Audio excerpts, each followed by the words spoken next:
உல்லாச வாழ்க்கையிலே பணத்தை சேர்க்க முடியுமா? உதாரியாக வாழ்ந்த குடும்பம் நடத்த முடியுமா? உல்லாச வாழ்க்கையிலே பணத்தை சேர்க்க முடியுமா? உதாரியாக வாழ்ந்த குடும்பம் நடத்த முடியுமா? கடற்கரையில் காதலர என்ன முடியுமா? வன் கனவுகளை ஒளிப்பதிவு பண்ண முடியுமா? கண்ணால பார்த்து பிகர சொந்தமாக்க முடியுமா?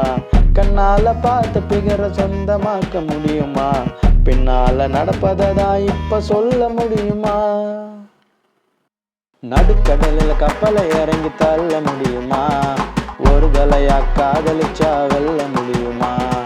இறந்த பின்னே கருவறைக்கு செல்ல முடியுமா? பெண்கள் மனதில் உள்ள ரகசியத்தை சொல்ல முடியுமா? பெண்கள் மனதில் உள்ள ரகசியத்தை சொல்ல முடியுமா?